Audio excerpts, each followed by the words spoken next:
آج میں آپ سے جو سٹوری شیئر کرنے جا رہا ہوں یہ بہت اہم ہے اور یہ سننے کے بعد آپ کے اندر کچھ بڑا کرنے کا جذبہ آ جائے گا۔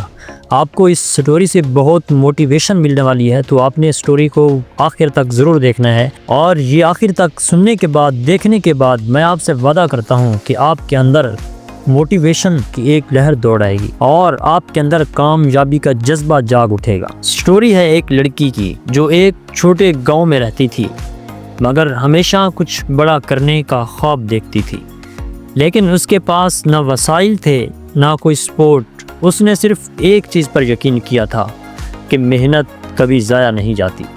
اس نے چھوٹے پیمانے پر کام شروع کیا، اپنے موبائل سے گرافک ڈیزائن سیکھا اور مفت میں چھوٹے پروجیکٹس کیے۔ شروع میں لوگ اس کا مذاق اڑاتے، لیکن وہ ہمت نہیں ہاری۔ ہر دن کچھ نیا سیکھتی، اپنی غلطیوں سے سیکھ کر بہتر کرتی۔ جلدی اس کی محنت رنگ لانے لگی۔ اس نے اپنے پہلے کلائنٹ سے 500 روپے کمائے۔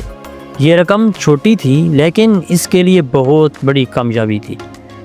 اس لڑکی نے وہ پیسے اپنے سکلز بہتر کرنے میں لگائے اور آہستہ آہستہ اپنی خدمات کو بہتر بنایا۔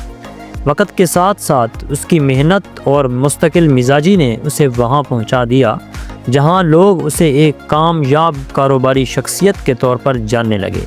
لیکن یہ کامیابی ایک رات میں نہیں ملی۔ ہر ناکامی نے اسے مضبوط کیا، ہر مشکل نے اسے سکھایا کہ زندگی میں کامیابی صرف ان لوگوں کو ملتی ہے جو ہار سے انکار کر دیتے ہیں، مطلب ہار نہیں مانتے۔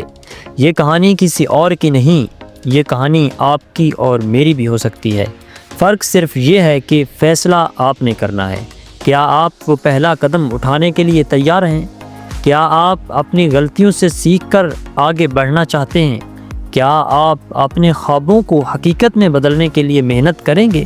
اگر جواب ہاں ہے تو یاد رکھیں، ہر کامیاب انسان کبھی نہ کبھی ایک ناکام انسان تھا، لیکن اس نے ہار ماننے سے انکار کیا۔ یہ آپ کی کہانی بھی ہو سکتی ہے۔ بس پہلا قدم آج ہی اٹھائیں اور اپنے خوابوں کو حقیقت میں بدلنے کا عزم کریں۔